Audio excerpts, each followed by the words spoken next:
That's interesting. Here, when I sit on this.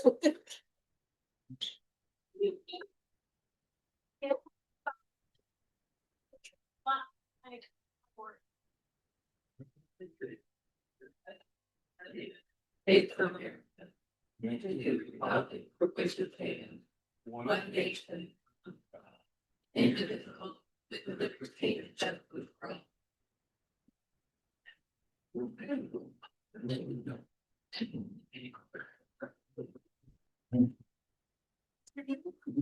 Okay.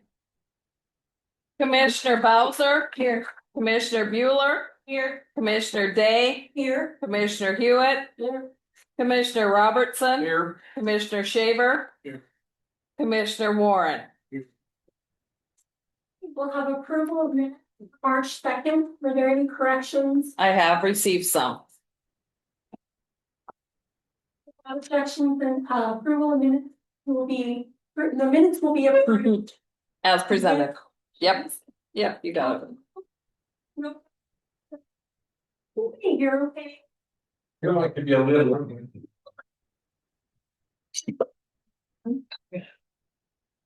Okay, morning commission reports will begin with Commissioner Hewitt. I was unable to attend. Tim is going to give a very brief report. Okay, Commissioner Warren. We did the public works. There has been another application. Looking at doing an interview. Online interview. Let's get out the videos. Commissioner Shaver. I was unable to attend the audit committee because it's this week instead of last week, so I'll be there this week. Okay, we'll start on the other end with Commissioner Bowser. The library and ordinance committee meetings are Wednesday, so I'll give a report next meeting. Thank you. The main report on the airport commission meeting was that there are 2 new hangars going up. They are under construction as of today.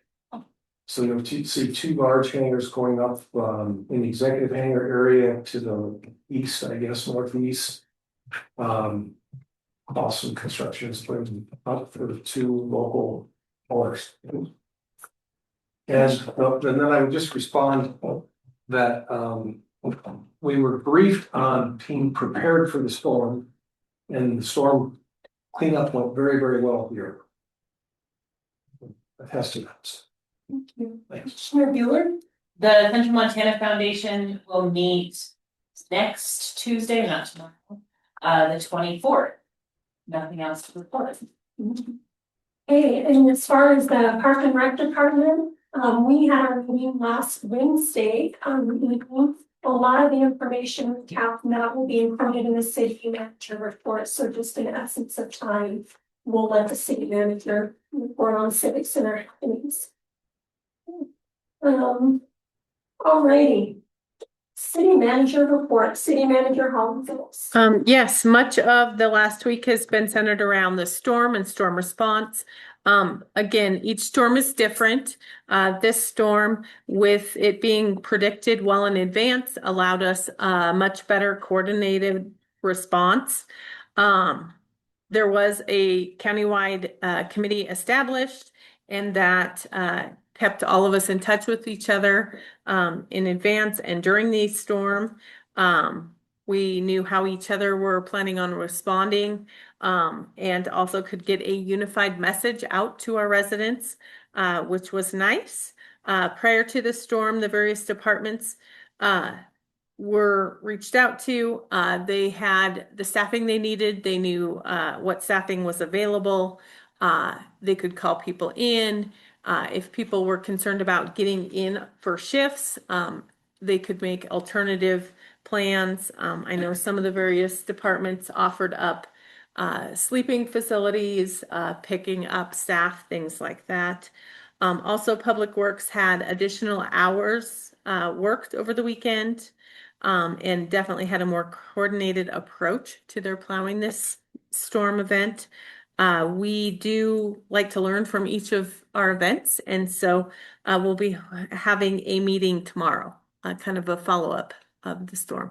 So again, I anticipate that we'll learn some things, but again, have seen improvement over last year's large storm event. Community activities, the Central Montana Resource Council will be doing their panel discussion regarding data centers in Montana. Yep, you've all received postcards on that. It will be here on Thursday at 6 p.m. Again, that's a free event open to the public.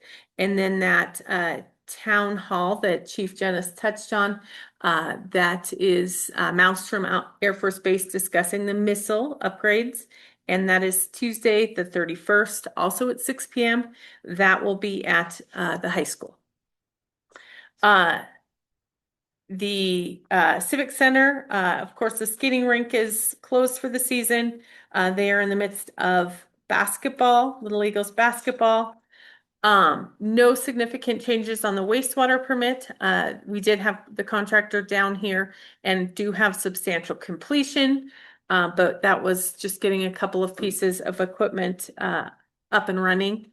The parklet, we again are partnering with the LDA on the parklet and parklet placement. Those applications are being accepted through April. We continue to do the zoning code changes. There is the schedule for those committee meetings, and as the commissioners touched on, Wednesday is the ordinance committee and Thursday is the audit committee. MMIA plans on discontinuing their workers' comp program.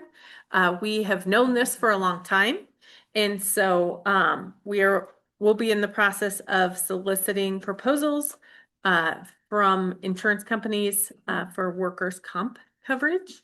That will happen later this spring. And then just to touch on that, we do have one application for a public works director. The police department's doing interviews for both officers and communication officers, and the library has received several applications for their on-call substitute librarian helper position. So those postings are all available at job service or on our website, as are our applications too. So that's all I have. Okay, moving on to public comment, but before we hear public comment, I'd like to draw attention to the notice is for citizen participation and move that along. Because the Lewistown City Commission welcomes you to this public meeting. The commission appreciates your participation and values your input in our decision-making process. Your input and suggestions are important to the commission as we discuss important issues affecting all of us in Lewistown. We ask that you silence your cell phone before the meeting begins, and please refrain from using your cell phone during the meeting. Thank you. The City Commission thanks public members for respectfully and courteously providing constructive and valuable information. The public is invited to speak on any issue under the discussion by the commission after recognition by the presiding officer. Public members who are recognized by the presiding officer shall stand, give his or her name and address for the record. If applicable, give the person, firm, or organization he or she represents. Address comments to the presiding officer and not to individual members or staff. Limit comments to the matter of fact listed on the agenda unless recognized by citizen request portions. Keep comments brief to ensure adequate time for additional comment in commission business. Tonight we'll be limiting comments to 2 to 3 minutes. And also prepared statements are welcomed and should be given to the clerk of the commission. Prepared statements that are also read, however, may be deemed unduly repetitious if they are lengthy. All prepared statements shall become part of the official record. Okay, so we'll be moving on to our public comment. This is on non-agenda items. So we'll begin to hear public comment on non-agenda items. I just have two Please shout stand, outs. state your name. It's Douglas Day, 1118 Westwater. And I was here for the commission of the whole. I deal with law enforcement across the state, and these guys are at the top. I really appreciated their presentations. They do a great job for calling for their salaries and it wouldn't be enough. But I just wanted to say, thank you for that. I don't, I do see reports across the state that they're doing awesome. And I also wanted to shout out to our public works. My experience, the plowing this year has been great. I think that there was a lot of effort put in by the snow removal committee and it seems to be. This last storm was great. Sanding, salting, all winter has been really good. So thank you. Any public comment? On non-agenda items? Yeah, my name is Michelle Ray. And I'm 168 Castle Ridge Drive. I just want to bring up, I came to the meeting on February, I think it was 26th. About the apartments, and I'm really concerned about the whole thing, especially the parking. One of the things that was brought up was about elderly, that the designer did not design that tall of a building and that many units. And something was brought up to take care of our elderly people, we had to go higher and put in a elevator. And I would like us to be concerned for the seniors in the area right now. I just drove through there with the snow, you've got single lane. There's cars parked in front of some of the houses that I'm concerned about. I walked around that neighborhood, there was a lot of elderly people. So I think we need to be concerned for the elderly in that area. I do believe that's the wrong location for an apartment building of that size in that neighborhood. I also feel like the Board of Adjusters, they're supposed to represent us and be in between us, and it says is designed to ensure public input, bridge gaps between citizens and decision makers, and tackle complex value-driven issues. They failed on all points of that when we were here.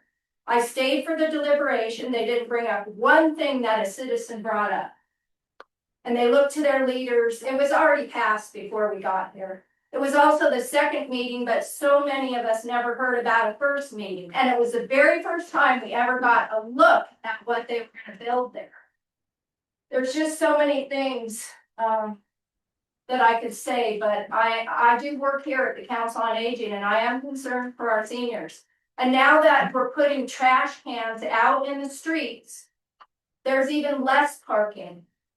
So, we're gonna stand strong with this. I mean, all these people you see here are to represent against this. And I hope some of them speak up for it, because I live in the neighborhood. I have a home that my husband and I are gonna move into. There's already parking issues right at the path. We have a little house. There is a duplex and a 5 apartment building right on either side of us. There's already parking issues. We live within a block of these so-called apartments. So anyway, that's what I want to say, and I hope some of you are going to speak up. So this is all right. Okay, thank you. I'm Mike Byrne. You have to turn it on. No, I did. There you go. Yeah, my name is Mike Byrne. I live in Esplanade. I'm also own the sign shop here in town. 4017 Avenue South is the address. Suite 212 is where I live. I'm just gonna hit the bullet points here, real quick, run right through this thing. First of all, the information that you had through the process of the city zoning plan was inaccurate. You did not do a good job of surveying the policy of the property owners throughout the city. I can almost guarantee you that if one of the items on that list was high density housing stuck in residential areas, there would have been a strong no vote against that.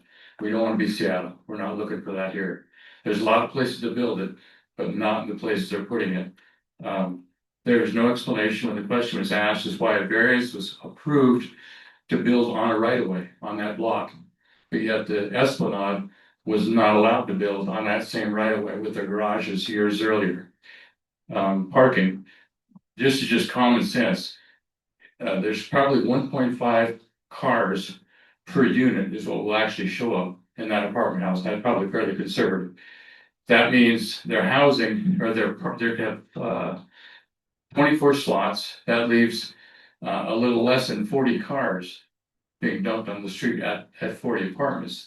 Solution is lower the building, reduce the number of units, put undercover parking underneath that, put 20 to 30 units at the most in there, and that would probably resolve most of that.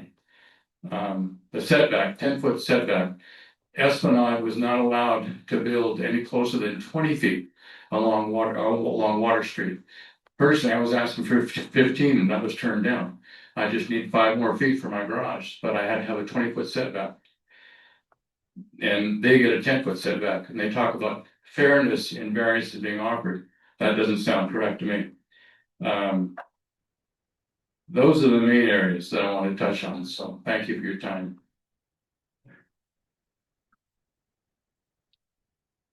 My name's Colton Dean, I'm at 719 West Front Street. Can we have you come up to the mic, please? Again, my name's Colton Dean, I'm at 719 West Front Street, and I understand that the city commission doesn't at this point have anything that they can do with the variances that were granted, but I want to make it known that in the Lewistown City Code, there 11.13.5, as part C, the Board of Adjustment action, there are 4 criteria before granting the variances in these areas. All 4 of those do not meet. So the Board of Adjustment has acted essentially illegally to city code to grant those variances. They also made mention of the Montana Code annotated for parking spots only requiring if the unit's under 1,200 square feet, they only require half a parking spot per unit. However, that's incorrect. It does not meet the subsection. I believe 4A and the upcoming that is still not in effect yet. It still would require 1 spot per unit for parking, because if it's got a will serve from municipal city, water and sewer, and is zoned commercial. So it does not meet that from the understanding I've read, and I just would like the commission to know that I feel that the Board of Adjustment has made a mistake. Thank you. Thank you.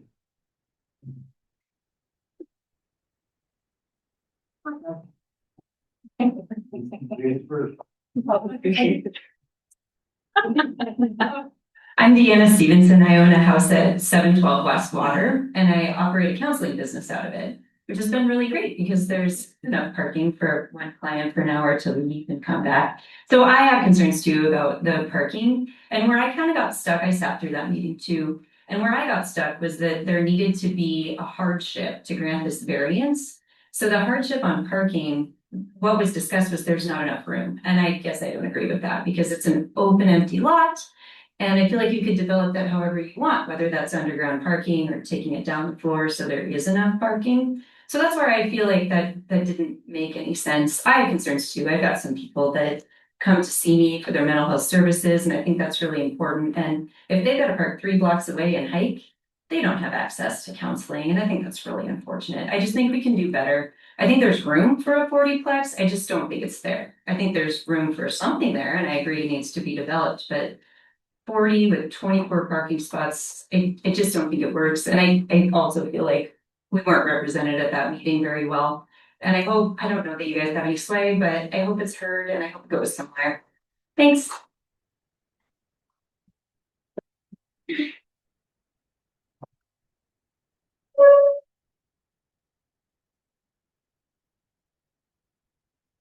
Good afternoon, my name's Todd Stoychop. I live in 741 West Spring Street.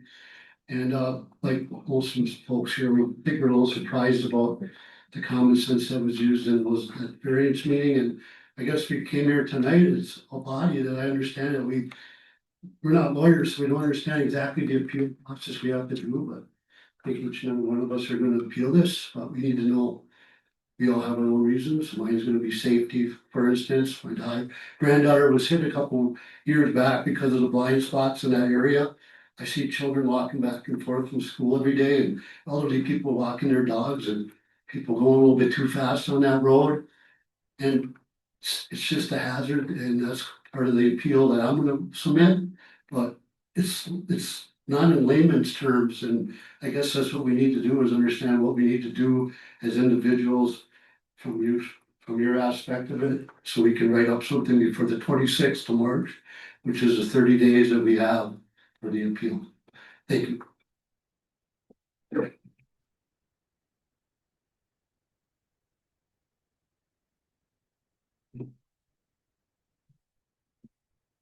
I'm Marie Hoyer. I live at 407 or 401 7th Avenue South.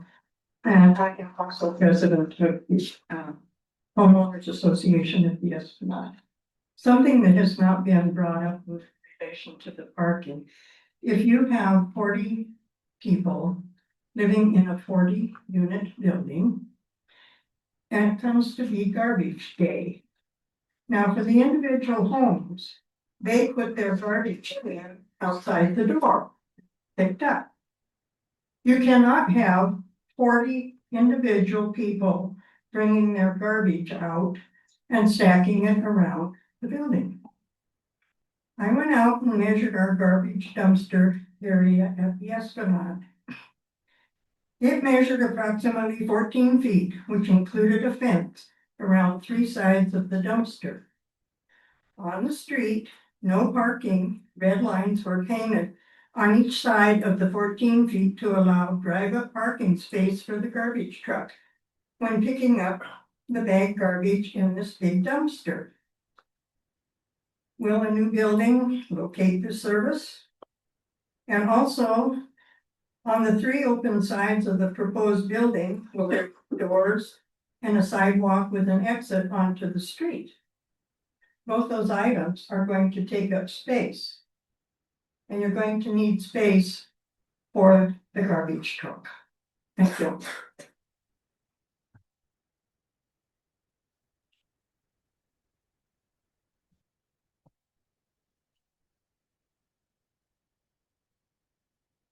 Good evening, my name is Ryan Tozer. I live at 722 West Water Street. Right across the street from Water Street from where this complex is gonna be built. I guess not to touch base on what other people have already said, but one thing that I was kind of curious about is the night of the adjustment meeting, you know, we saw plans for a completed 40-unit structure. And that was the first public hearing we had about any variances. So my curiosity is how did a developer, an engineer get all the way down the road with a completed structure that included 3 variances before there was public input? In my estimation, and I don't think it was a very big leap, somebody was putting the cart in front of the horse. And I think it's a very fair question on how that happened or why it happened.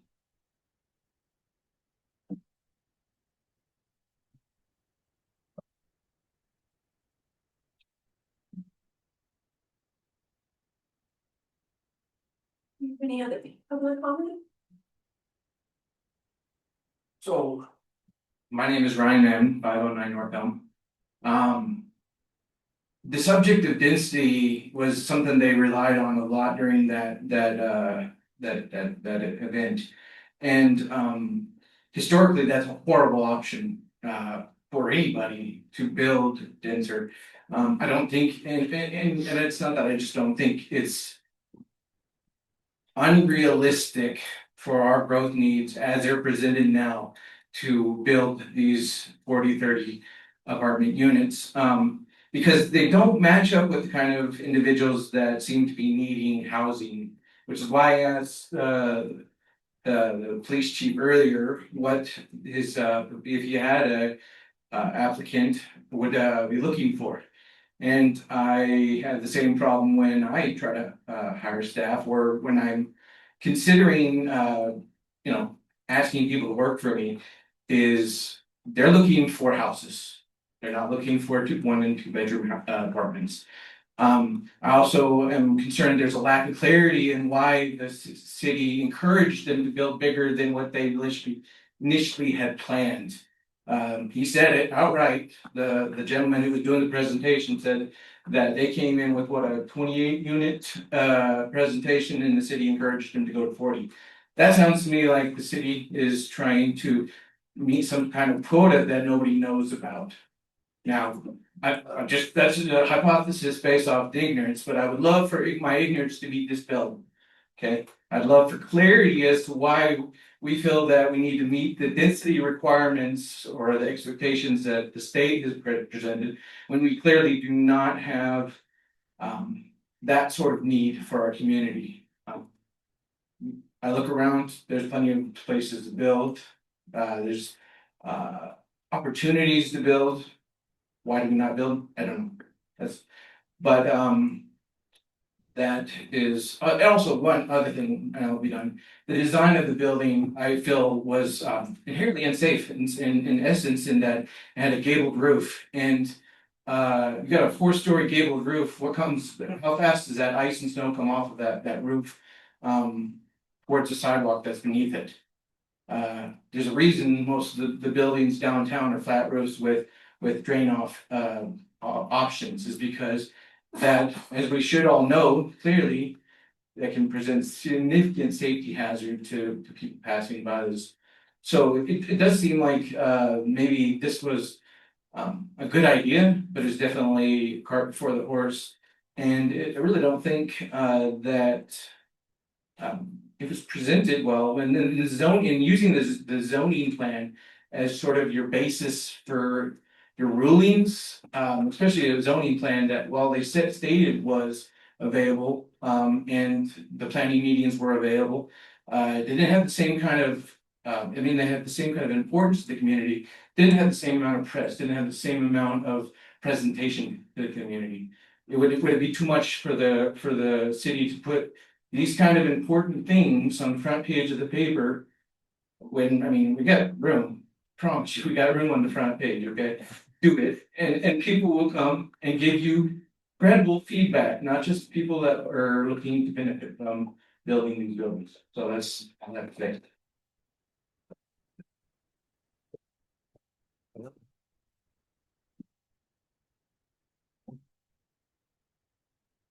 Public comment this evening? Scott. Jason Stevens, 1102 West Spring Street. I got a procedural question, you guys, and forgive my lack of understanding. Does this project have to meet with your approval before it moves forward? That's a question to everybody. Okay, so it's already been greenlit. Is that fair to say? Unless it gets built. The city commission doesn't make any sort of decision. We're done with it. If it gets built, then we'll go to a district. And the design in the building has not been approved. approved. The building itself has not gone through the approval process. They're still in the design phases. Nope, the building permit process. That's what I'm.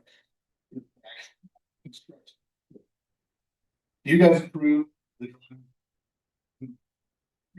Do you, is that part of your procedure before this moves forward? No, Okay. the commission does not.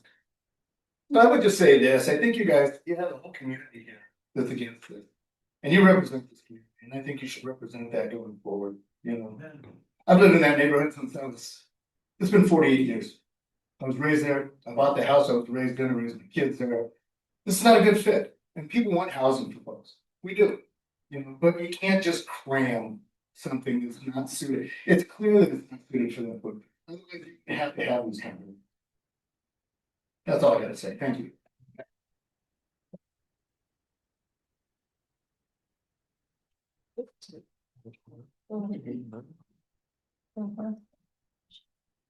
Hi, my name is Doree Camp.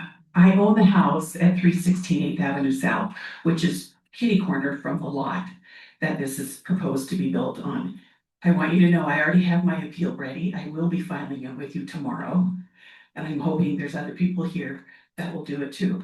One of the issues I have is the design of the building. I have not seen it. Unfortunately, I was not here, so I couldn't be at that meeting. I have a real concern about the design of the building. This is a historic district. It's called that courthouse district.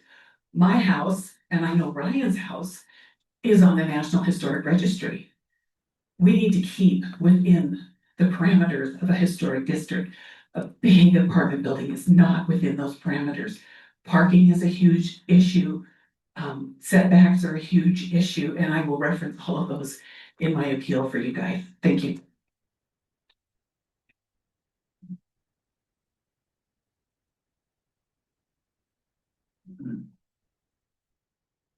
Any other public comment?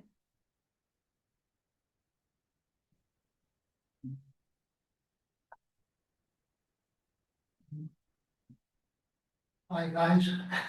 I hope this can get resolved peaceably, and, we're not out fighting City Hall, and we don't want to.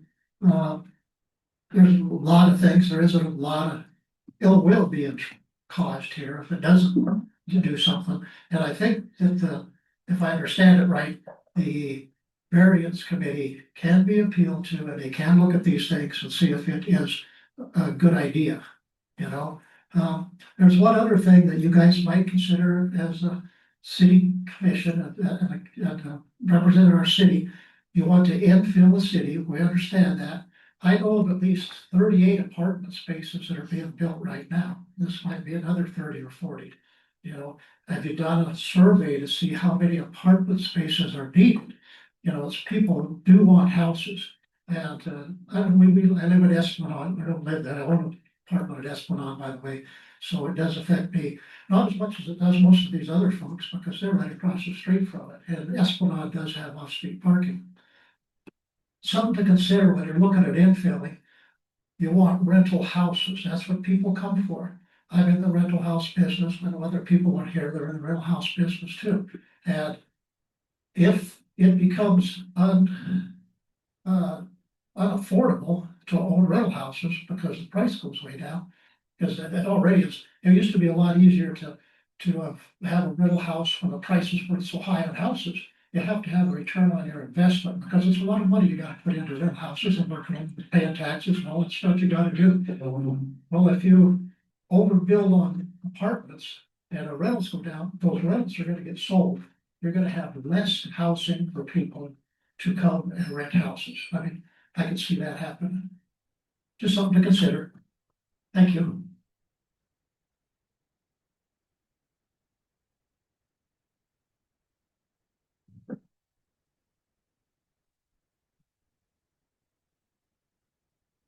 My name is Mary Beth Roy, and I can't find anybody who can tell me who is on the Board of Adjustments. Can you answer that question? Do you want me to? Okay, you can answer. So those members are Ryan Dick, Gail Doney, Patty Turk, Gary Slagle, and Jennifer Thompson. Okay. And they're the ones who are, for lack of a better term, in charge of this. The city commission is out of it. They do the variance process. Yep, they are the Board of Adjustments. Okay, thanks. All deer in care. 1,000 Fountain Terrace Drive.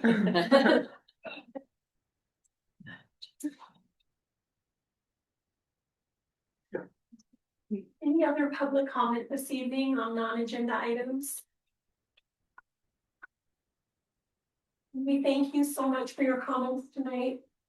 I do have a couple questions for our city manager, but I wanted to make sure as we go through, we'll just call on each commissioner to see if they have a question regarding the comments that we've heard tonight. Commissioner Bowser. Sure, put me on the spot. Yeah, go ahead. First of all, can you get public on what exactly the appeal process is, just so there's clarity, like how it happens, who looks at it, how it's viewed, and who makes the ruling? Yep. So an aggrieved party has to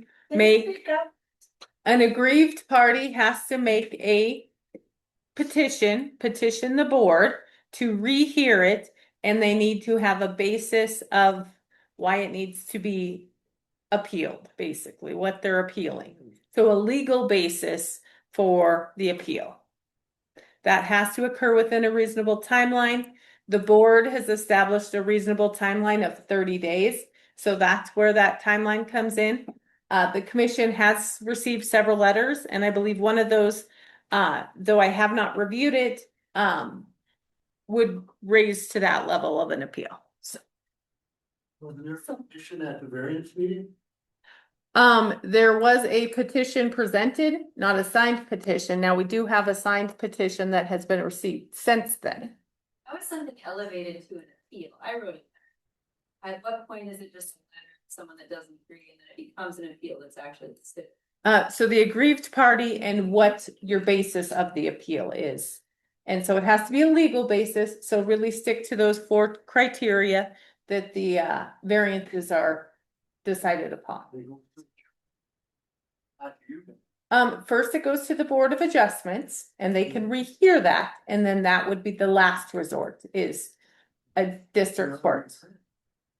They can, again, if you're presenting additional information or why you feel that they've made a wrong decision, then they get another opportunity to rehear that.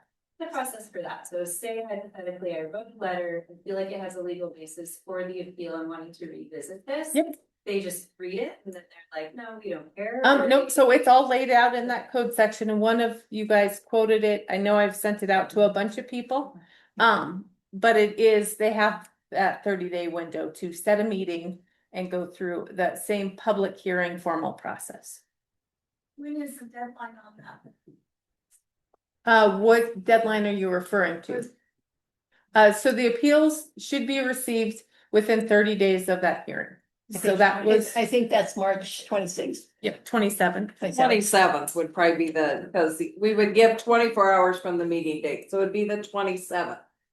And then at that point, the Board of Adjustments will have to set a meeting. If they choose to. And they'll have to follow public meeting laws. What if they choose to meet, if all these people are appealing? So they'd have to have a legal basis for their appeals. And so like Tyler West decides that as like. Not necessarily, nope. Okay. So they just meet the 4 or 5 of them and they decide if that has a legal. It would, nope, it would have to happen in a public meeting. Oh, okay, Yep. thank you. So who decides whether or not it has a legal basis? So we'll meet with the attorney among others, probably the chair of the board, maybe the chair of the commission, and go through that kind of checkbox of, does this meet the definition of an appeal? And I think we're all going to be more than liberal. And if we have questions, you guys have provided several documents that I'm sure we'll consider appeals. So. How do we appeal if the issue is that we don't feel like they have to be like explaining the variance, the reasons for the variance? So if I just want to appeal and be like, I don't feel like that committee acted in the first place. How do I feel even just that? Like, I feel like it's kind of convoluted to be like, they get to decide on, and a government employee meeting to decide.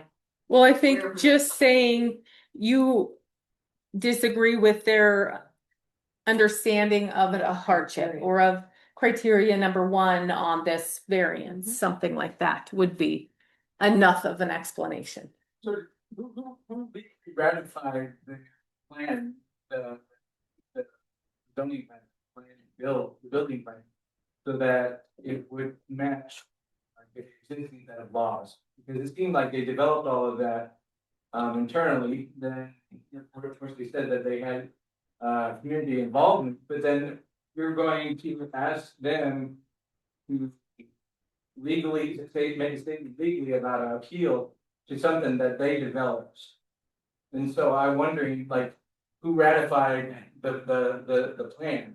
So what plan are you referring to? Let's start there. This great ethereal building plan that they use it as the basis for their decision.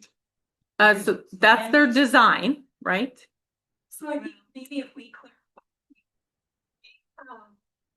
Here from public comment, it was 20 units and somehow they came to Board Adjustments with designs for 40 units. When did that happen? When did it go from the 20 to the 40 without any approval of variance? So right now it is and could be up to 54 units with the zoning that it is currently. So originally, the developers, any large developers often will come in and have a meeting with the various departments, planning, zoning, fire, and we'll go over proposed projects, things like that. Those are not presented in their final steps. It is often just an exchange of, here's the codes we're currently under, things like that. This project still has not gotten that final go-ahead to move forward with the building permit because they are still in the review process. Who gets the final go-ahead? So there's several people. So we have a list that circulates, but primarily it's the building department, the fire marshal's office also reviews projects for fire code, zoning, public works, and dispatch does the addressing. So those are, I think, the major departments that are circulated. Maybe we need to think about who has authority. How about if we go back to we the people? Like we forgot all that. Yeah. Walk down and we're kind of tired of it. Like it makes me a little hot. Because people can show up and speak, but it doesn't matter. Right, and it happens a lot. I have a question. Did the former commission, did they approve the other apartment buildings going up? Only the zoning amendment that got them that number. So that was a zoning change. The zoning actually already allows apartment buildings up to the 54 units. So I'm sorry. We're gonna bring this back. That's okay. So right now, we've heard public comment already. Right now, we're giving our commission a chance to ask questions to the city managers regarding the public comment that we've heard. So, Commissioner Bowser, did you have any other questions? I guess I just don't understand why we didn't even know it was in the works before it was voted on as commissioners. Because it's currently allowed under zoning code. And so that gives kind of the sideboards of development in these districts. But it would have been nice in the manager's report if we would have known it was coming up. So unless it's finalized, those.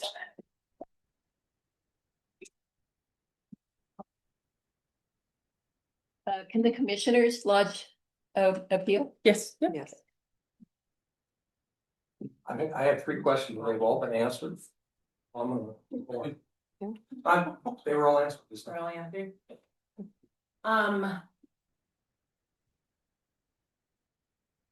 Lots of very important topics are brought up today, and yes, hope you guys understand the appeals process.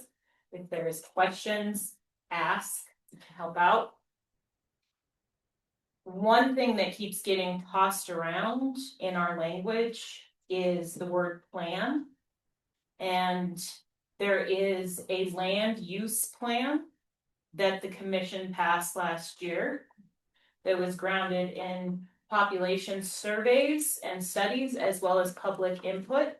It's a very good plan. I recommend we all read it. That is one term for plan. There is a plan for the actual space that the developer wants to use. But the land use plan does identify housing as a very important thing.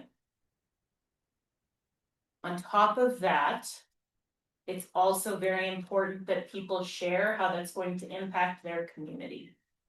And it's very important for you to communicate with us and the Board of Adjustments on the process and what it will do to your community. So there is lots of good input areas. I encourage you guys to take that information and use it. With the land use plan, I had one more thing to say about that, but it is out of my mind now. But yes, so there is a document, you guys should read it. It is about how Lewistown wants to grow sustainably, and that is our goal as a commission. And that Does the land use plan allow for variances So I'm sorry, we are not gonna do back and forth discussion between public comment and commission. So the question that Commissioner Bueller has right now is proposed to city manager. I didn't. Just comment, I did want to clarify the terms of plan. Because I think they're getting used in a lot of different ways. And we need to talk about it the same if we're gonna understand each other. And that land use plan is available on the city's website Yes. too. Commissioner Shaver, Wow. We're the best here in Lewistown. I didn't know. Of course, I enjoy this stuff. This is what it's all about. I think the public, and that's why I took an open position that was, is there something? I need them to stop talking in the audience, please. Thank you. And this is, it's why I ran, and I ran unopposed because I didn't want the position filled by someone that was, was appointed by anyone else. I thought the people of Lewistown need to be represented up here, and I hopefully we're doing that the best we can. I'm learning there is a process to this crap. There really is. But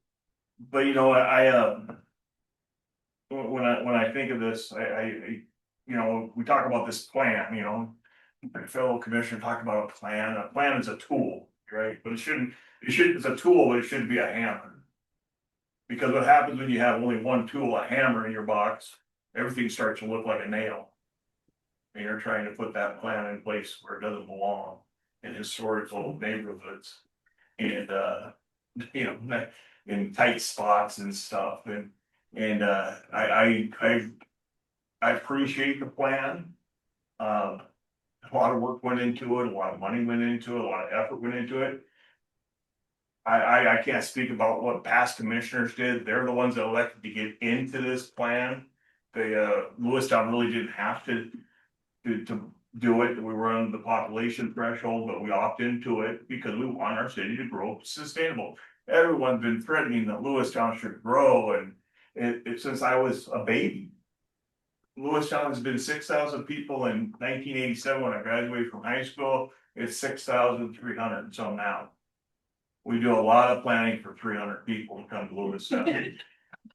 and so we need to, we're not the big city yet. We're not, we have the chief of police wants money, the fire department needs money. We have to figure out, we need to get that money. We got to get people here to work so we can get taxes to pay for the things. So we got to grow our population. Whether don't play what applied by. But I think we can take our time and do it right. I think we can slow down and say, you don't need to be stuck in 4-story. It'd be the 3rd biggest building in Lewistown, I found out tonight from the fire chief. In a historical neighborhood that, that did your house and all those old houses. I told it in the last meeting, I told my fellow commissioners, the board got it wrong, and but the people will get it right. And that's what we always do in Lewistown. Thanks.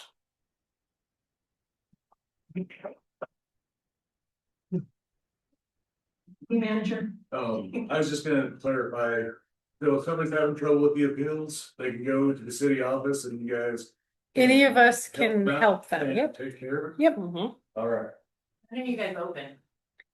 8 to 5. 8 to even 5 through the lunch hour. Here and, Next door. next door? Commissioner Hewitt. Well, quite frankly, I was appalled when I saw, heard that there was going to be a 40-unit apartment. It is. I can't even, I don't even know what to say except 5 minutes. Can I just say one thing about Good Deal? I went to your office today and the lady at the front desk was phenomenal. She was so helpful. And she was information on what I need to do. So go to the office. Ask me or go to the office. Thank you.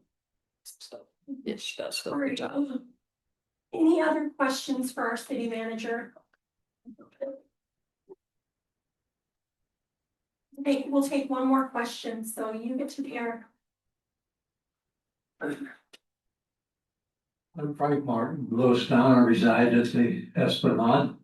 One question I have, I think it would save a lot of time, your people time, is these developers, when they find this area that they want to develop, why can't they come, or why don't they come to the city or the commission, or whatever, and get all this information on hand and give this to the architect or whoever makes this building.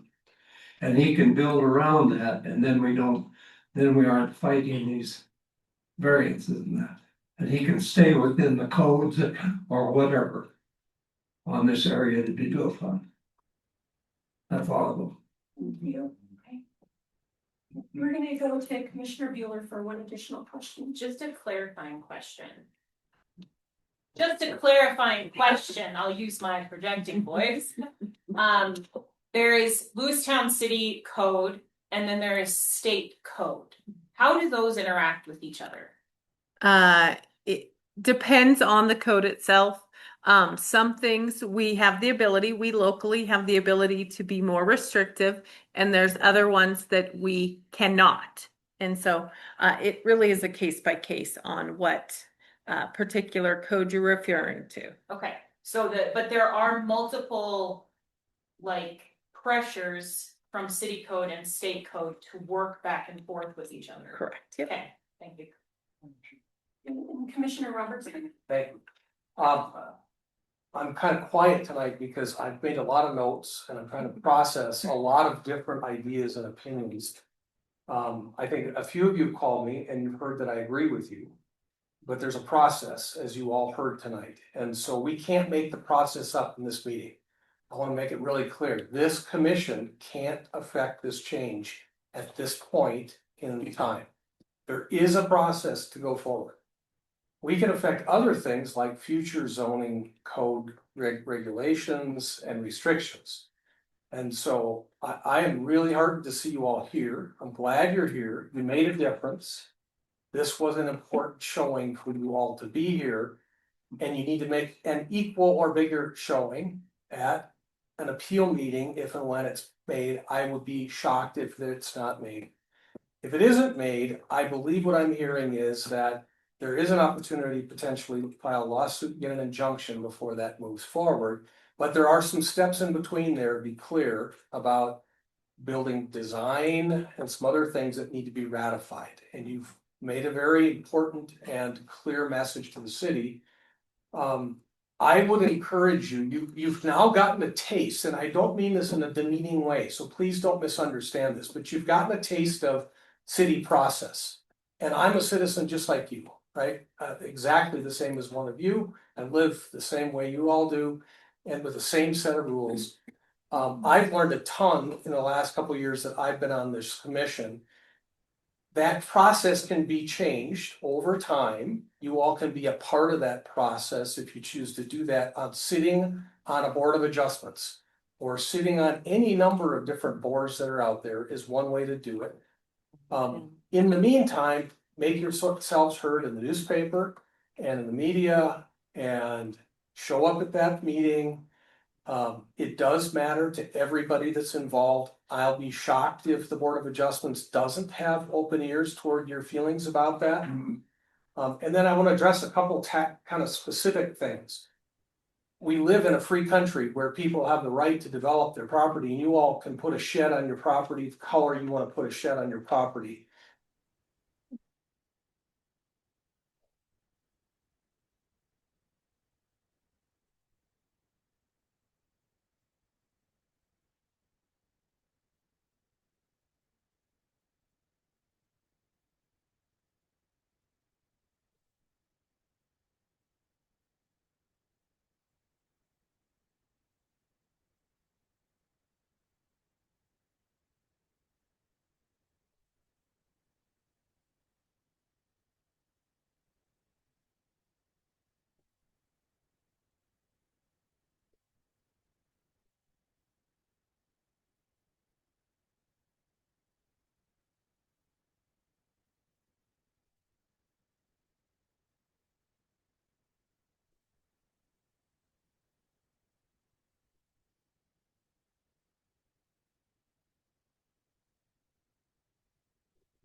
That's a lot of. Somebody. Okay, that's fine.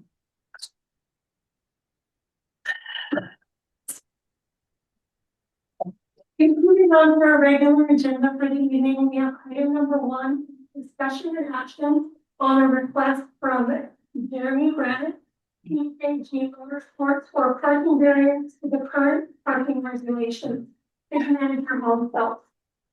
Yes, so included in your packet is a request from Mr. Granite to change the parking in the area of 7th and Main near PJG. I know I saw Jeremy in the audience, so maybe at this time, Jeremy, if you want to have a discussion on kind of what you're thinking, why you came to us. Well, I just feel like it's a waste of city resource for one. Yeah, we're not gonna put parking tags on literally both sides of the street, on both sides of the car, when they've been sitting there for weeks, when we can't do anything about that. We even have off-street parking, you know, on our lawn, but those are also cars that we can either get parked for or haven't had a chance to get. Jeremy, You know, can I get you to come up to the mic, please? Because they're visiting back there, so my minutes and our meeting aren't gonna work very well. Thank you. And I have so now, and I personally just take care of, well, I take care of 7th and then what's that, Broadway, and then 6th, because I do Creative. I do Sterling Sunheims, which is also on Juno, between 6th and 7th, and I do the bookstore parking lot, and I do the Lewistown Library. So I take care of the city street for one, and all their parking assessments, so I'm just looking for a little bit of variance to get those little white tags off of all of my customers' cars that I can't theoretically get parked for, or, you know, me and Cody take hours for moving cars when it does, you know, snow and we don't have any more spots to park, is what I just want a little variance for, so I don't get ticketed for it. Thank you, guys. So at this time, we don't have a variance process, but as you guys may remember, we did make an ordinance change that would allow us to amend the classification or, you know, area of a tier 1 or tier 2. So that would be the process, and we would do that through a resolution. So, However, it's not in effect yet. Correct. We yes. have to make sure our 30 days are up before we could do a resolution. And there's just discussion on this. It's a nice I have discussion. action. No, I have action. Just, well, What action would we take? giving us direction. Direction. To do what? To bring it back? Yes, We couldn't amend it, to bring it back. correct. And you don't have to take action either. You can discuss it and then. so as part of that discussion, then, what would we need to like get information or feedback from other people? You may. Yep. Could that be the courthouse? Those adjoining areas.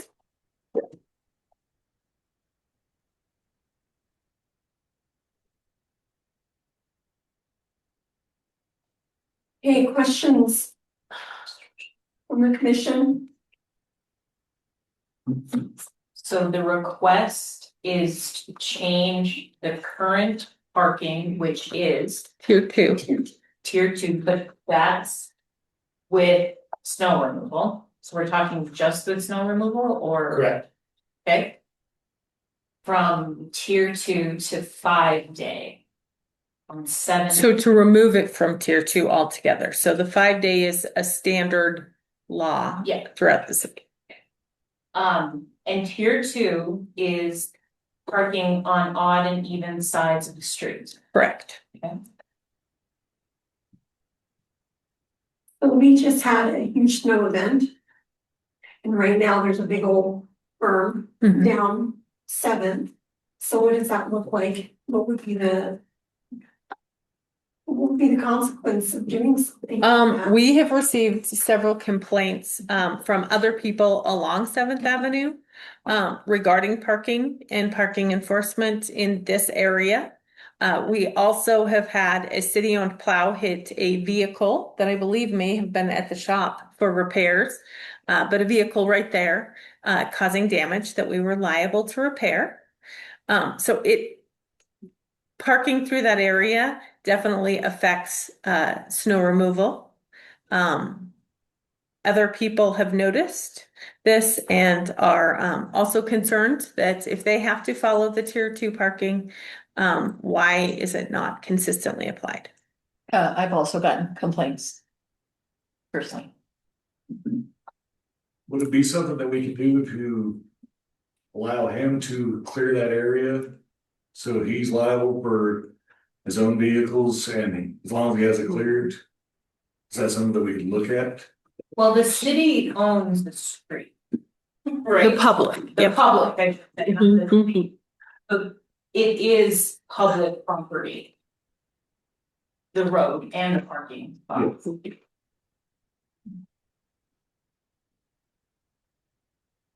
So are we gonna, can we make a motion to allow this, or what are we doing? Or are we not, that's, At this- we have to amend the whole. No, at this point in time, there, as Holly explained, there is no variance for this type of an item. At all. Okay. No. No. The process to amend it would be to give some direction to change it by resolution. Which was we're talking snow event. The snow ordinance, and we just passed it, we got a couple more days. It would be in effect that you could pass a resolution. With whatever you guys would like to see. Yes. To change the streets and how they're. Yes. Can I give my 2 cents? As you know, Justin Jazz, Chief of Police. So I was instrumental in helping Jeremy write his letter for several reasons. Number one, the tiered parking is unenforced on 100 block of 7th Avenue. Because how do you physically move people from one side to the other if it doesn't? Because he's not the one parking most 98% of those vehicles. Isn't the business parking there? It's private owners towing their vehicles there, dropping their vehicles off on the street there, waiting for him to. So it would be physically impossible to enforce the tiered street parking on that 100 block. Because you can't move the vehicle, that's not private. Isn't it illegal under city code to park a vehicle that doesn't run on Right, city? it's like the city attorney. It's unofficial. PGG more than likely is restricted. So. If it were to come to PGG, could go to legal remedy, go to the court saying I have restricted use, used it for 38. Almost 40 years in this fashion. Because as we know, 17 years I've been here, that 100 block of Main Street, high percentage of the time has vehicles that people park that PGG is working on. So I guess my opinion is that is one of the areas of 7th Avenue North that there's no boulevard, right? If you go up to 200 block through Boulevard, there's a boulevard there. It's no boulevard, so there's room for snow to be put in the middle. It's still, in my opinion, plenty of room for traffic to travel safely. Both sides, even if there's vehicles there. We do get a lot of complaints as the police department, as you can imagine, about the vehicles being parked there. And what makes it hard is, yes, we can go put the ticket on that vehicle, which then comes back to the owner of the vehicle to pay that. And where I see it being a potential negative is that we're then inadvertently going to be deterring our citizens from using his business in the future. And that could be a big impact to his business. And I think this was an unintended consequence of us making that a tier 2 street. Because prior it was a 5-day parking. And for the most part, when we get we had a vehicle that had been there for a week or 2 weeks, I could go to Jeremy and say, Jeremy, this truck's been here for 2 weeks. Like, I know, I'll get it moved. And he's really good about getting those moved. So I think by making that whole all 7th Avenue a tier 2 was inadvertently would affect his business. So I went and looked at the map of all the streets that we made tier 1 or 2, his is the only really business that it affects substantially. Because nobody else really has businesses other than Main Street, which I have a business on. We don't have parking anyway, you can't park anyway. So that's how it's been used. The way it is now, the way the vehicles are is how it's been used historically for the last several decades. I think there's probably room for the department to be put in the middle, still allow travel, make it a 5-day in the 100 block only. And I think it would be amenable as a city commission to say, we don't want to negatively affect business by decision when we didn't realize it was going to have that effect. Because if we start writing, our tier parking tickets are $25 per hour. Correct. Whereas previously, it was all $5. Right, so we write some $5 ticket, so pay it, so don't, whatever. When we start slapping $25 tickets every day or every other day, on the private citizen's vehicle, he's gonna be working on. And a lot of these are out of the city limits, people live in the county, whatever. You know, they might not realize for a week, now they got 4 tickets, that's $100 a week. People are gonna start realizing, I'm not taking my vehicle to PJG to get worked on anymore because I'm getting all these tickets. So that was one of the reasons I really tried to help PJG out with this issue, because I think it was an unintended consequence of making it a tiered street in the 100 blocks. That was an opinion. I will tell you that most of Juneau and Broadway and all the avenues there are either a tier 1 or tier 2. So this is. Courtesy would be another one. Yes. Storefas. Right, and I'm sorry, historically, Storefas, Courtesy, their customers don't utilize the streets as parking, like especially overnight. Storefas got plenty of room. Very rarely do they have very vehicles that are parking boulevard. Same with Courtesy, very rarely do they have customers' vehicles that are parked on Juneau or Fifth Avenue that stay there in days. Most of those stay on their lots because they got the space. Well, why do PJG's customers get to park in the street? Well, anybody gets to park in the street. Prior, they used to be able to be there for 5 days. Now we're saying you have to move it every other day. During the snow snow season. from November 1st to. No, even if there's no snow. November 1st. Yes, for the snow. So in 4 or 5 months, we've now said you have to move those vehicles from the odd and even side every day. And that's how I think it's a bigger impact because of business than any other system. We did that too. So I guess a question for you. If I go, and someday Courtesy's gonna sell, I go buy that business and I start parking vehicles on those streets. And it's a business where I don't control those vehicles, but they're parked there 24/7. Are you gonna write me up? Well, I'm not putting them there, my customers are putting them there, they might not be broken down. I get it, I mean, Jeremy fixes my, sees my guy, so, and I get along with both you guys, I don't be crosswise to either of you. But I think it sets a precedence that is one business in town gets a pass on this rule that the rest of the town's gonna have to live with. Or do you just say, if you don't like it, come on in here, sure, tell us you don't like it, and we'll just do a pass on it. At that point, let's just get rid of it. Let's go back to why have the rule. Yeah, I think part of this goes back to like meetings and by you guys passing that you can change the tier by resolution without having to change the ordinance. I guess in my thought that the commission did that with the foresight knowing that maybe everything we put in place for this tier routes isn't the best. And we have to give ourselves the ability to change it easily. And that's why we did that process. So here, Chief, I'm talking precedence about one business. That's like saying, well, you get away with this rule. I'm not gonna rate you up here.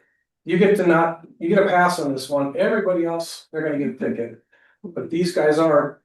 And you know, I've owned businesses with customers. You tell them you can't park there, you're gonna get a ticket. Don't put your car there.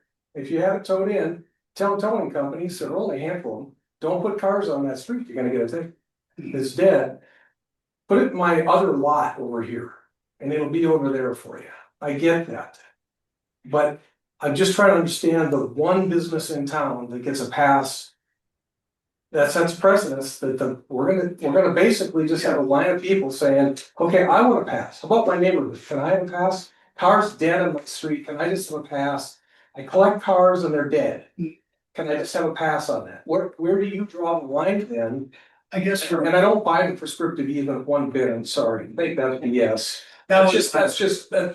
Well, I'll argue with city attorney. That's BS. Prescriptive easement, my house. Doesn't work, right? So how do we get a single business precedent going and not have it just balloon? That's my question. I guess in my opinion would be because that's how it's been historically used. My question was, would a tier 1 be more appropriate? Oh, well, I think the problem you would run into is that when it does come out, that's what I think. In my opinion, the common sense solution was to make it still enforce parking, but make it 5 a.m. and block 7 a.m. How many parking spots are we talking? Is it 3, 2? 10? I got it about 10 years. 5 each and 5 each side. 5 each side. That's what I count. I will tell you, the courthouse, I mean, the district court judge are often the ones that are complaining of the parking with trials and things like that. I mean, parking is a premium and it definitely affects the adjacent businesses or properties. I have 2 questions and stuff. No. You get sent to the lots of the city. We broke down the card. Yeah, we also have First Avenue South, you have Yeah. a big old lot there. parking. So you guys are trying to, I mean, you guys went on about property, so you have extra park, you know. So it's not like I should tell you, go buy one, you know, you got, it, and so, 3/4 of that one is. were you in the business when you guys did the front and the facade and everything, you guys built really nice looking building. Were you a part of that or was that your dad? I came back in 19 and built. Would you have done that if they said, okay, you can have 20 or you can only have what cars that fit in your lot, that's the only cars you can have? Would you have done that? You probably wouldn't have spent that money. Yeah. And it's been going for 2 generations, you guys have been using the street to. Yeah, he's been, well, technically that business has been there since like 51, back when George Fry had it and it used to be a gas station. And this all came about because I was going back, my dad's retiring, see the gas tanks that were in the ground were leaking, so we had to pull them out per DEQ and EPA. And that's when the business started, transforming was, yeah, let's do this, let's make it what my dad does and what I do. I'm a diesel guy, cabs off on F-150s, stuff like that, where we needed bays that were a 16-foot ceiling. We had to add on for that ability to even be able to forthcome a better service to the Lewistown community. Thank you. The reason I bring this up is like we're talking about the variance up there for that apartment. I just grabbed a piece of paper here. It says this is one of the criteria is right. The Board of Adjustments has to give variance. It says the literal interpretation of the provision of this ordinance would deprive the applicant's rights commonly enjoyed by others in the same district. And what we're doing here by limiting how many cars you can have in front of a car garage is we're hurting his livelihood. That's been, I think, grandfathered in.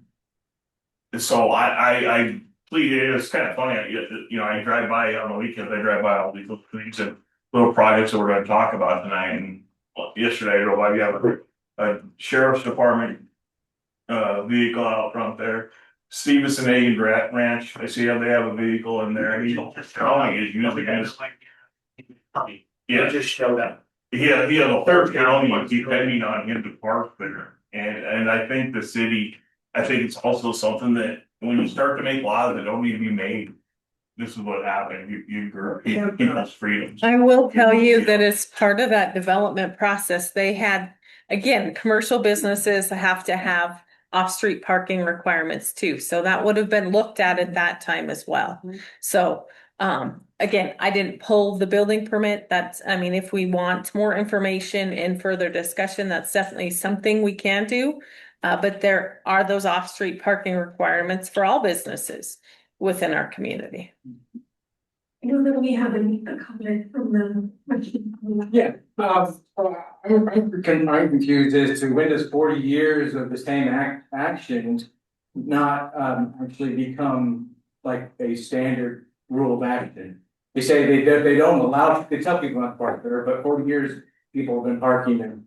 So for 40 years, people just been ignoring you and your dad. Yeah, I love you guys. Like, no, truly. Like, but at some point, like, you know. I manage the Eagles minute, okay? We tell our people not to park out front. Good reason, because of the snow removal stuff. If you allow, if you guys make special allowances, make this variance. Jeremy's right, or whoever did it was right, they're gonna be coming. Because I need parking. Okay, and it will hurt my business, it does hurt my business. To not allow people to park on the street overnight there.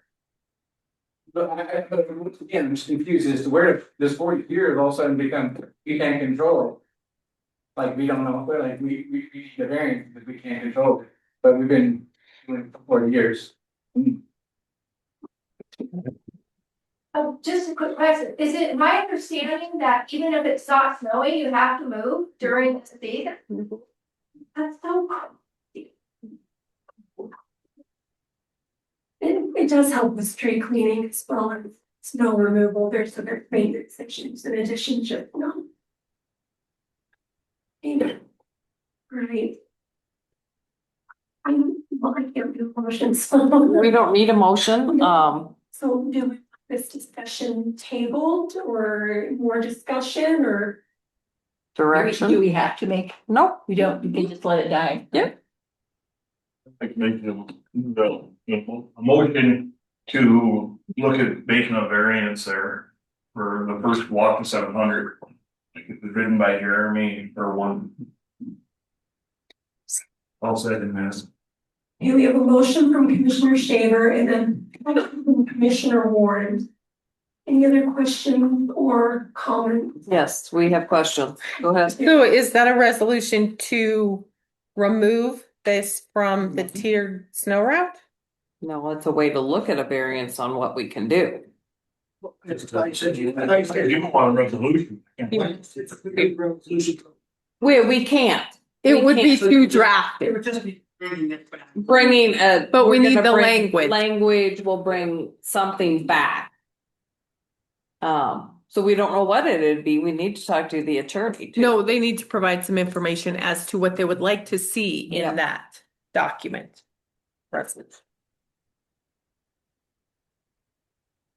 So you want to look at a variance. Look at a variance. This for to turn the 100 block 7th Avenue North into just normal 5-day parking So to remove the snow route. on that block.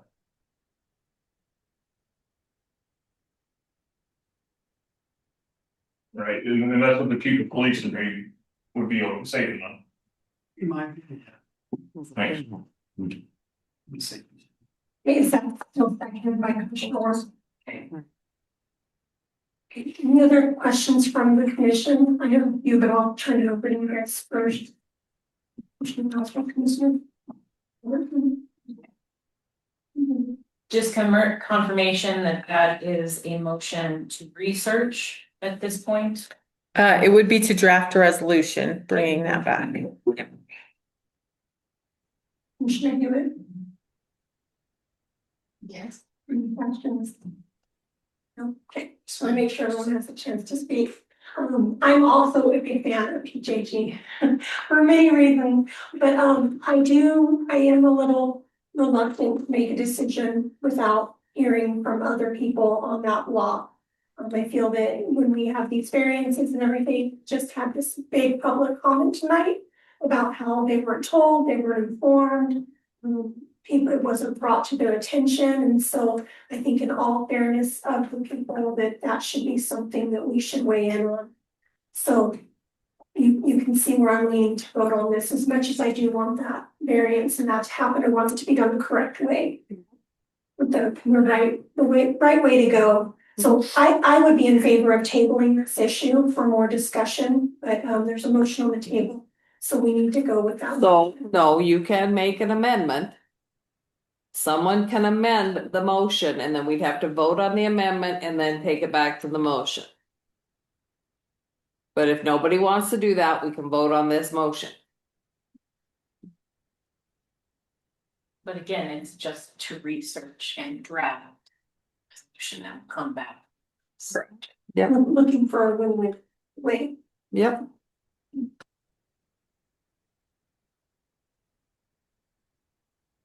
Okay, any other comment from the commission or the public? Okay, we'll do a roll call vote. What's the roll call vote? Okay, so we are looking at a variance to turn the 100 block of 7th Avenue North, basically to remove the snow, remove it from the snow route. Point of clarification. To move forward with a resolution. This is to draft a resolution. We want to draft a resolution, okay. Not looking at a variance, we're drafting a resolution to bring back when it's appropriate after that's in place. Yep, and I got back, make sure it's noticed. Okay, draft a resolution to turn the 100 block of 7th Avenue North, basically remove it from the snow route. So this would have to be done with public notice. Correct. Yes, no matter what. Does Okay. that also include neighbor input? Again, if it is the direction of the commission, we can definitely put together a mailer or something to people within that 350.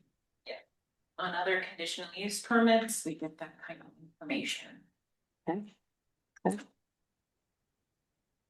So, with that question that Commissioner Bueller just said, do you want to amend the motion to add that to that, or are we just gonna vote on the motion we have at this point? I can't amend, correct? No.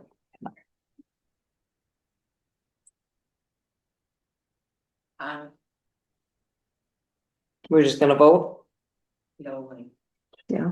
Okay, all right. So, does everyone understand the motion? Yes, I will. We are drafting a resolution to look at turning the 100 block of 7th Avenue North into 5-day parking, basically removing it from the snow route, for the snow route ordinance. Commissioner Bowser. Nay. Commissioner Bueller. Nay. Commissioner Day. Nay. Commissioner Hewitt. Commissioner Robertson. Commissioner Shaver. Yes. Commissioner Warren. So the motion dies for lack of a majority vote.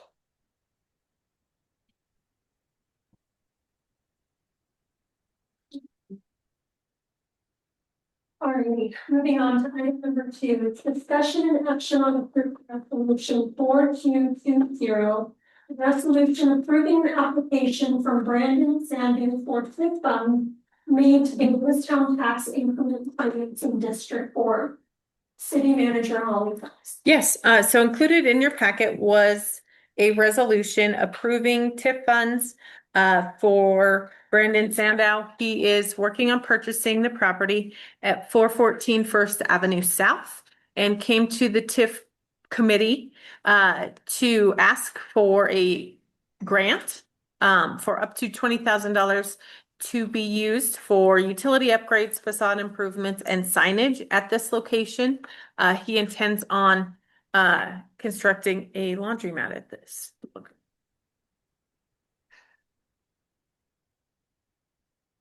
There's something.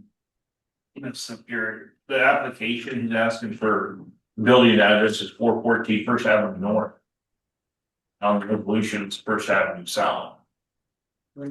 Thank you. Yes. Oops. My buddy Ray Stoughton was all crazy about having a laundromat next to his house. That's what he used to do for Mr. Pitt. And this is that little cute building that's just across from the 4 Aces little, right? Yep. And it's really cute, long looking, it's the real estate. It'll be a Correct. great laundromat, I can't wait, I'll be their first customer. If they take bachelors. So do you think on the edge of that district, or is it pretty solid in? It In, but where- extends up to 4th Avenue on the truck bypass. Yep.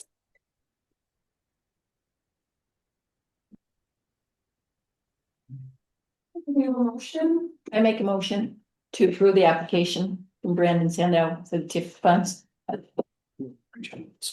Huh? With that, Yeah, with the correct address. Perfect. Good.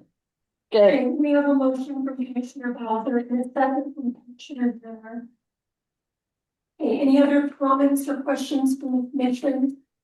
Allowed to just consult a resolution and do something. It was just With the amendment, motion. It was just part of the she amended motion. it.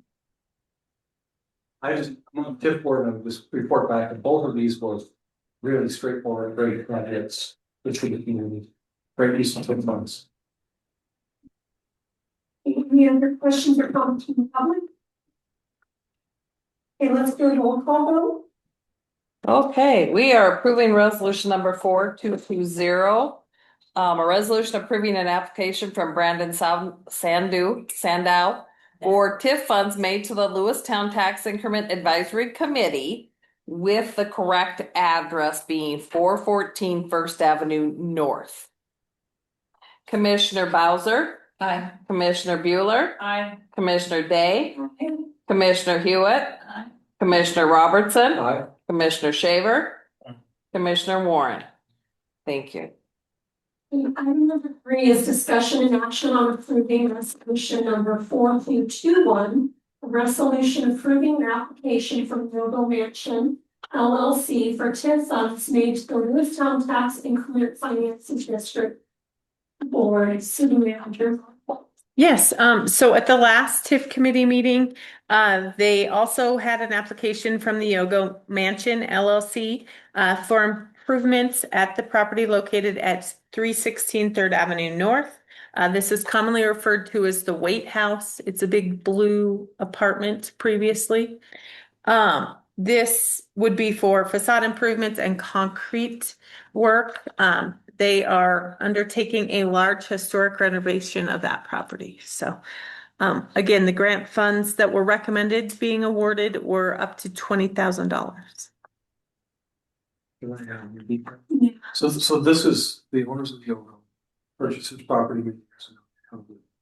It's been unoccupied, I think, much of the time. They've used it themselves a little bit. But this is to be turned into the kind of high-end, long-term hotel stays. So it's more hotel room space. My question. It's not a private. Okay. My question is, their bid, they do mention the exterior for them, or how that the money goes directly to the exterior of what they use for that.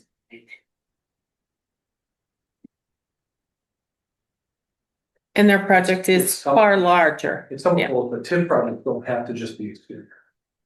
They can be anything that includes tax basis of the building, not just exterior. Safety improvements, things like that also. Okay. Upgrades to utilities. But they covered enough in the exterior stuff to meet it. They're really easy to break. Concrete window. Yep. Thank you. Do we have a motion? Not moved. Approve the application for the overmatching of the, for the funds made to a town. Second. And we have a motion from Commissioner Good and a second from Commissioner Bueller. Any other questions from the commission regarding the motion? From the public? Okay, we'll do a roll call. Okay, we are approving resolution number 4221, approving an application from Yogo Mansion for TIF funds made to the Lewistown Tax Increment Advisory Committee. Commissioner Bowser. Me. Commissioner Bueller. Aye. Commissioner Day. Aye. Commissioner Hewitt. Commissioner Robertson. Aye. Commissioner Shaver. Commissioner Warren. Thank you. Wait, item number 4 is discussion and action on approving business license for Advanced Electric City Manager.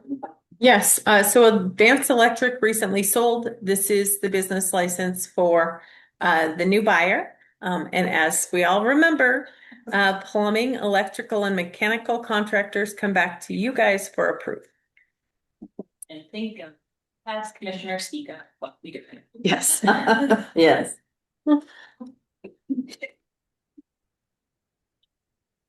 Any questions for our city manager regarding this application? All the insurance bonding and all other fun stuff that needs to go with electrical has been confirmed. Correct. Yep. Sweet. Do we have a motion? For business license application for Richmond's Advanced Electric Paint. Second. You got it. We have a motion for Commissioner Robertson and a second from Commissioner Bowser. Any other questions from the commission regarding this business application? Comments from the public? It will do a roll call vote. Okay, we're approving a business license for Witchman's Advanced Electric. Commissioner Bowser. Commissioner Bueller. Hi. Commissioner Day. Aye. Commissioner Hewitt.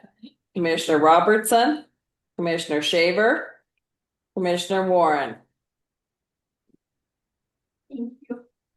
Okay, moving on to citizens requests. Do we have any citizen requests? Okay,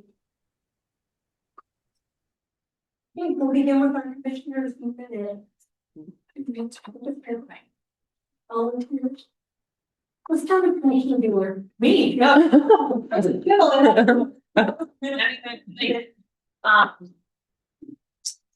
I would like to say, thank you, city. It was very wonderful. I can't think of a different word right now to hear that the city office was helpful in the appeals process with the Board of Adjustment. Oftentimes our community can get lost in the processes, the many processes, and having helpful guides is invaluable. And it was really great to hear that tonight. I also want to thank the city for the snow removal. This is our first year trying it out. We got a good test this past weekend.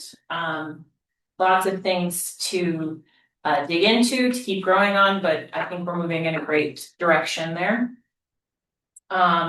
I'm also really glad to hear that there was connections between the city and the county, and those communications started early and were frequent. That's something that was maybe not as strong last year, and I'd love to see that it's growing. I also really appreciated seeing as many people as we did tonight. It's wonderful to hear from our community. It is important to see interaction and to take information from our community to make our own community great. Also, police chief and fire chief, thank you for your wonderful, so long ago, I can't even remember, presentations earlier in the evening. They were very informative, and we look forward to hearing from you again, probably around budget time, to talk about those specifics.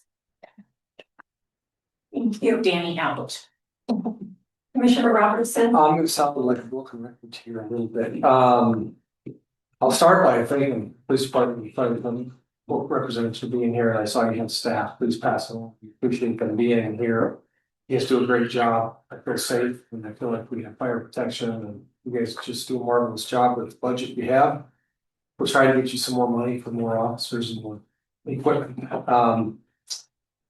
Second thing is that I too really appreciate the public participation tonight. It's first time in a couple of years I've seen anybody here like this. That's wonderful. That's meaningful. It will lead to some change, whether it's at the next appeal or down the road, but it'll make some changes.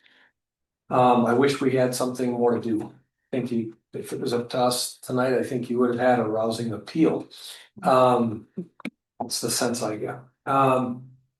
And then the last thing is I want to thank the city for working hard on this snow removal stuff. We all were wondering about this snow again. Again, I can't say the right word. Snow again. And there were a lot of people out working. I know one of my neighbors is one of the part-time seasonal people. John Koku was here tonight, and John, for as much as, and I wish he was here, so this is on the record, but as much as John can be a stick in the mud sometimes with certain issues, he volunteered and became a driver and a plow driver and was out at night doing night shift, I think, in one case. And he was catching hell from people because he left a berm in front of their driveway. And all I could say is thank you for plowing the street. That's right. And then I went out today and drove around town to see what it was like, thinking there might be discussion about tonight. And I was really excited to see bare single lanes on most of the city streets. Which, if you'll remember a year ago, we had city streets, including the streets right that these old people that were in the audience talked about. One of which was not open for 3 weeks, as I recall. And so was a huge turnaround in terms of snowing. Thank you. March storms are different than January Yeah, storms, just to state that. Still. I just had a question. I see it in the paper that Tyler West is running for county attorney in Judith Basin. How's that gonna work? So he is not here because he now has another child. So that's why he's not here today. It's not his intention to change his employment with the city. So is he full-time now? No, he is He's part-time. Yeah. Thanks. What? So, but he was part-time, was he part-time when he was with Fergus County? Yes. Thank you. Commissioner Hewitt? I just want to thank everybody, I mean, that they aren't here now, but like I say, I was appalled when it was brought to the building. I grew up in that neighborhood, so I can't even.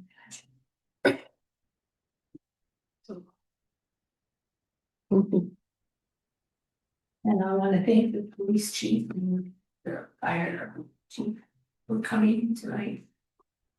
I appreciate that. I learn something every year.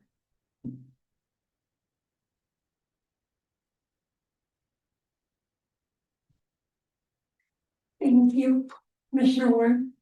Just want to say thanks to Justin and Jamie. Appreciate the presentations and the input also. And as far as the snow, this was the best that I've seen. I mean, this is the first time that I had to lay with my street in 3 years. So you guys did a great job. They did. Yeah, they did. They did. Commissioner Shaver. I would like to thank the chiefs and the reports from the police and the fire department. And like I said earlier in the meeting, we're in a quagmire here. We got a lot of people that need our money and we gotta get some tax revenues and not by raising for people that live here as tax. We have to get tax revenues from somewhere else and industry or something and you know, and I'm sad, you know, I investigate all this stuff when I open it up on Friday afternoon. I get to spend the weekend going around town talking to these people and they want variances and stuff. And I called Jeremy yesterday and what are you doing? And he was out plowing snow for people, you know, the guy, and he's begging us to, hey, can you not include your snow removal plan from this block of, you know, so it's hard, you know, a lot of time I'm learning early in my career as a city commissioner, you can't say yes to everyone, you know, and but you can't say, you know, no to everyone either. There has to be growth. You have to let people make a living here. And so it's just an interest so far, 3 months into it, I'm very much like doing it. It's a great way to serve the community, I hope, and I hope everyone appreciates what we do up here. That's it. Thank you. Well, I echo everything that's been said. Gratitude, especially that you were here during the request for that variance agreement. That was really helpful. I don't know. I thought the communication between both city and county was exceptional with the snow event that was declared. I was not out on the roads. I took advantage of the advice of our city and I stayed home for 3 days. But yeah, things were just amazingly how well was being shoveled our buildings. But I live on Water Street as well. So I will also be, just wanted to make it public that I'll also be putting in for an appeal. I think that we had an amazing turnout tonight. And it's pretty cool to see our town show up like that for something that they're so passionate about. So I commend everybody for showing up. I thought that was amazing. And that is really all I have to say. Thank you. It's been said very much already. I do have a quick question. What is our current recruitment going on right now for fire and police? Is there any recruitment efforts that are made? So just the usual advertisements that we do. The fire department has some great flyers for their part-time or their part-paid staff. And then the police department did a video a while back. It is still out on the website. And then we do postings locally, job service. Yeah. Very similar. Yep. Anything else for the good of the order? Just one last comment on this snowfall and cleanup. This morning, my wife had the news on and I noticed there was a huge report on Green Bay, Wisconsin, where they got 12 inches of snow on most streets and flooding over 2 days. And it was the most they'd ever had, and the city had come to a standstill. And it was national news, and I just can't understand why we aren't getting more attention. The snow hole.